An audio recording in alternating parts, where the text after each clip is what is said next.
I think that just as we're living in a nuclear age, we have grown so tremendously in scientific knowledge. It doesn't seem too much to say that men can begin to awaken to the fact that they haven't grown enough spiritually and haven't recognized their spiritual capacities.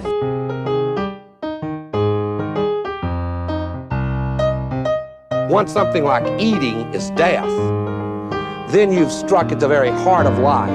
The enemy of the older radical theories may have been the ruling class, but today the stakes of whether we will reform ourselves into a new kind of human being, a new kind of society, whether we will find selves worth being, the stakes of it are simply life itself. Political Philosophy is a Maurin Academy podcast. And today I want to start a series on Jerzy Kosinski's Being There. Being There was a novel that was written in the 1970s, and it is a sort of allegorical tale designed to teach us something about American society, American culture, and American politics, and particularly the qualities of American democracy. And there's a video before this that I did that just briefly introduced who Jerzy Kosinski was and a little bit about his life and some of the questions regarding his writing.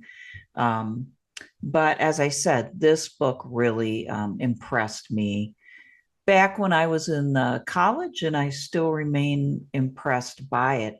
And I just want to set up the story here. The first couple of chapters sort of set up who the main character is. The main character's name is Chance, and he is a gardener. Okay. And the circumstances of his job, which is not a paid job, the circumstances of his job are really quite extraordinary. The book starts out just sort of describing what's going on in Chance's head, all right, as he does his gardening. And it becomes clear that this is a very, very meaningful part of his life. In fact, there's really only a few things in his life: doing his gardening, eating, watching television, and he has some memories. He has memories, but you learn right away that this man has literally, not figuratively, but literally never left the house where he works. And he only lives in one part of the house, and most of his time is spent in the garden. And then he has his own quarters in the back of the house, and there is where he watches a lot of television. So in the very beginning, you read from his own mind, how plants are so important. He's thinking plants are like people. Quote, they needed care to live, to survive their diseases, and to die peacefully. And that's a foreshadowing of the fact that, there's two other people that live in this house. One is the old man, who he rarely sees, but sometimes he sees. It's been a long time, though, since he even saw him. The old man resides in that other part of the house, but he's come into the garden a few times, and Chance has been over on his side of the house just a few times. But it's been a long, long time. So there's that person, and then there is a maid. It's a new maid. There was a previous maid by the name of Louise, but she left for Jamaica, and then he finds out later that she has died. So there's this new maid, and she speaks, she's not a native English speaker. She admits that she doesn't know much English, and so she has limited communication abilities herself, but she tries to communicate with Chance, and Chance tries to communicate with her. Now, pretty soon it becomes clear that Chance has some sort of intellectual handicap. Now, whether it's like how severe it is a little bit of a mystery. because it also becomes clear that Chance has been kept from the outside world fairly deliberately. Okay. He doesn't know who his father is, but I think the story implies that the old man is his father, and that because Chance was intellectually challenged, and maybe because the old man was ashamed of the relationship that brought Chance into the world, um, he never let Chance leave the house, and there was a little bit of coercion there. Yeah, here's the history. This is on page 7. Um, the words that the old man had spoken to him the first time had wormed their way into his memory like firm roots. Chance was an orphan, and it was the old man himself who sheltered him in the house ever since Chance was a child. Chance's mother had died when he was born. No one, not even the old man, would tell him who his father was. While some could learn to read and write, Chance would never be able to manage this. Now, this is what the old man told him. Okay. And so, no one would have ever tried to teach him how to read or write. So there's part of why you have to question it's quite obvious that he does have an intellectual challenge, but just how like insurmountable it was is not cleared up. So it's, he was told he would never be able to manage being able to read or write, nor would he ever be able to understand much of what others were saying to him or around him. Chance was to work in the garden, where he would care for plants and grasses and trees which grew there peacefully. He was as one of them, quiet, open-hearted in the sunshine and heavy when it rained. His name was Chance because he had been born by chance. He had no family. Although his mother had been very pretty, her mind was as damaged as his. The soft soil of his brain, the ground from which all his thoughts shot up, had been ruined forever. Therefore, he could not look for a place in the life led by people outside the garden or the garden gate. Chance must limit his life to his quarters and to the garden. He must not enter into other parts of the household or walk out onto the street. His food would always be brought to him by Louise, who would be the only person to see Chance and talk to him. No one else was allowed to enter Chance's room.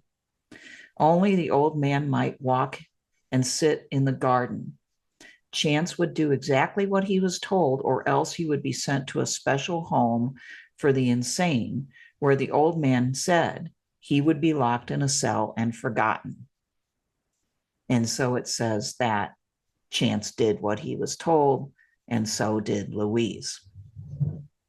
So I think that clearly there's an indication of some coercion and definitely manipulation there, that the old man is probably Chance's father, that he was both probably loved him because he was his father, but also was ashamed of him, wanted to protect him, maybe wanted to protect his reputation.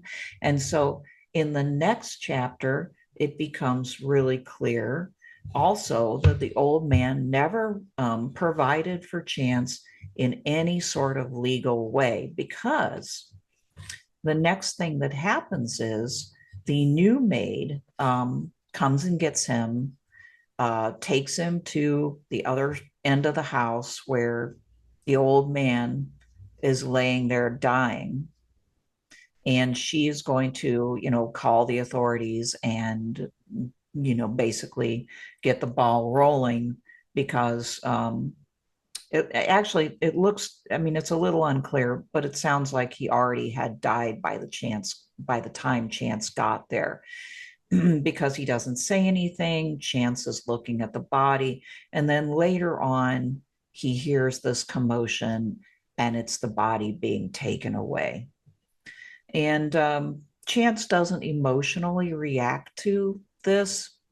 And we find out as we read this that he doesn't really emotionally react to anything, because that's kind of beyond his capacity At least he doesn't have much of an emotional reaction.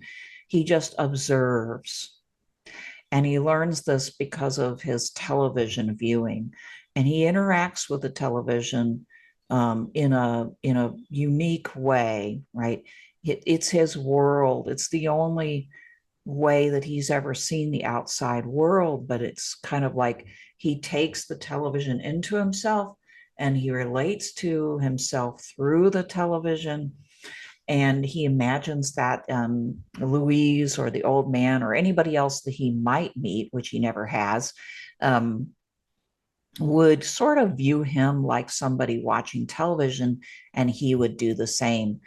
And Kosinski writes that, Chance imagines that until he is seen and viewed, that he's not really coming to life for others. And until he sees others directly, they are not alive and don't have any existence for him. And as soon as he doesn't see them, well, then they more or less, they don't exist, kind of. Although it's kind of unclear whether that's at an emotional level or a more extreme level, because he does have memories. And he has memories of what the old man has said, as we've seen. All right, so at any rate, there's this moment. The old man dies.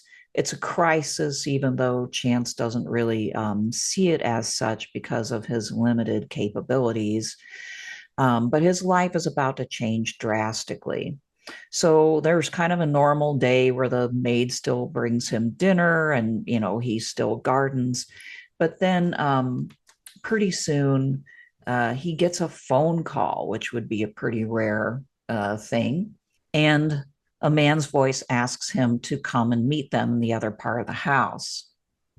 And so Chance puts on his clothing, and we come to find out that he has an extensive wardrobe, because the old man, who's in his 90s, his late 90s when he died, kept all of his fancy clothing. He was a wealthy man, and he kept all of his fancy clothing.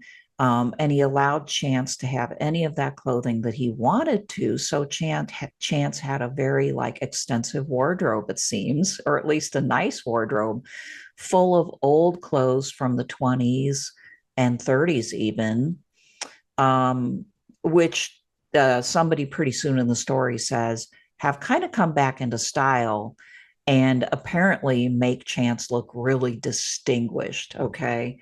So he puts on one of his best suits because he senses that this is extraordinary and important.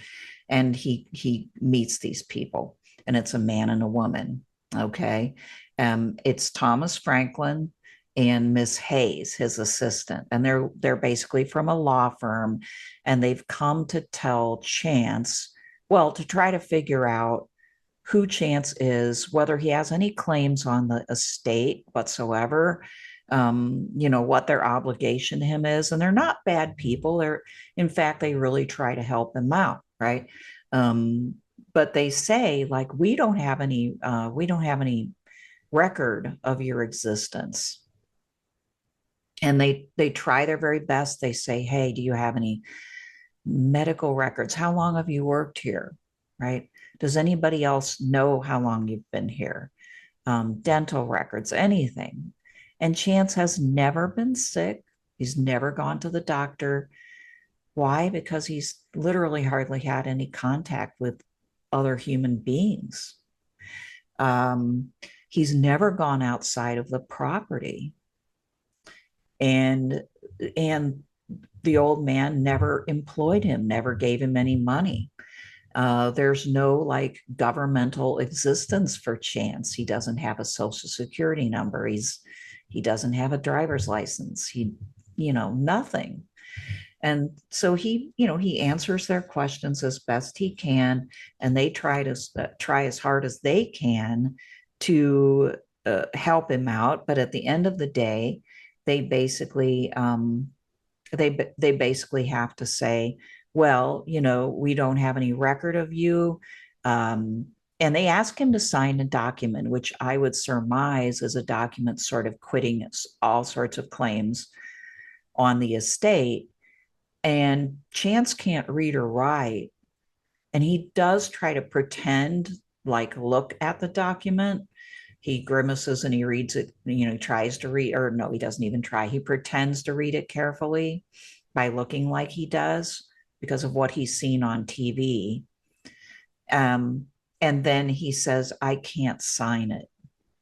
And what he means by that is he literally can't sign it. But they take it that that he is retaining his potential claims against the estate. And so, they reasonably take that. They don't get angry, but they say, okay, well, you are going to have to leave. You are going to have to leave tomorrow because we're closing up the house, and, you're not related to the deceased. In fact, they asked him, are you related to the deceased? Well, he doesn't think he is because he never was told that he was. So he says no to that. So, he doesn't sign the paper, but they kind of take their chances and they decide that they're going to close up the house, which means Chance is going to have to vacate. But he doesn't really comprehend that.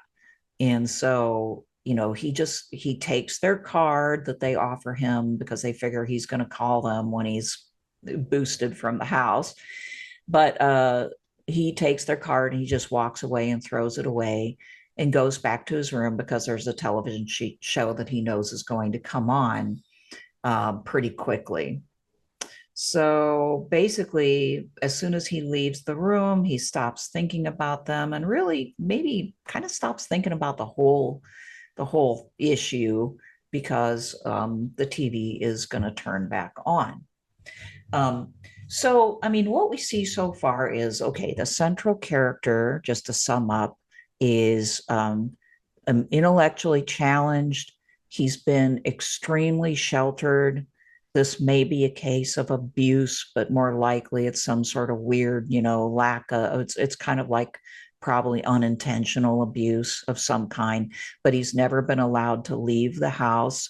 So he's been completely sheltered. He can't read or write. But he looks good. That becomes apparent. There's a little bit of banter back and forth between the lawyers and Chance as well, and they like his clothing, and he looks distinguished, and so we know that he's both simple-minded and lacking in experience other than his experience in the garden, which is extensive. But he's good looking and he can answer in reasonable tones. And also, by the way, he talks like the people on TV because that's what he's heard the most. So Kosinski makes it clear that his voice sounds similar to like a TV anchorman or something like that. So we know that he sounds like kind of like your the average American newscaster voice, right? So he's got all these qualities, and he's white. I should have made that clear, but he's white. And so, like, I get the picture of looks very standard, kind of what people would expect out of a white male of the time. Probably looks wealthy because he's dressed in these fine clothes. Probably sounds wealthy because he speaks this, quote, standard English, which is obviously not really standard, but it's definitely a thing, right? That society is currently somewhat questioning whether everybody has to sound exactly the same or use the same dialect or, can't use the filler words or whatever.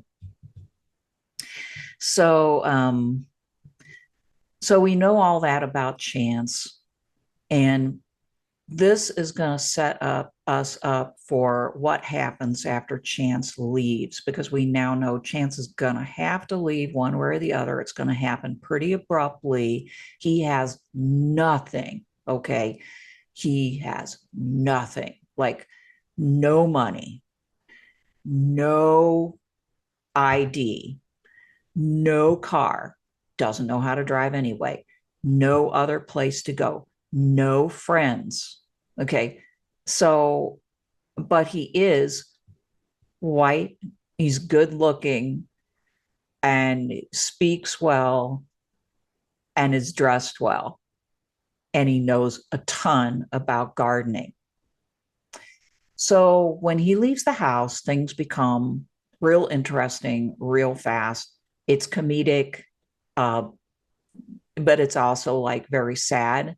The way that Kosinski writes, it's like on the one hand, you're reading a kind of allegorical tale, a kind of satire of American democracy, but also you really are reading about this individual character too. And I continue to feel sorry for this man. Like throughout the book, I feel bad for him because I think that he's been victimized, that he's misunderstood. People aren't really seeing him. That bit about like people don't see you until they're looking right at you, and then as soon as they move away, you don't exist, because that's the kind of thing that you experience on TV. That's, I think, the way Chance's life really is. People never really see him. Okay. Um, Instead, they see what they want to see. So that's a big theme in this book. So next time we'll get into what happens to him. It doesn't take very long before something really dramatic happens to him, which changes everything. All right, so I'll see you next time for the second part of Jerzy Kosinski's Being There.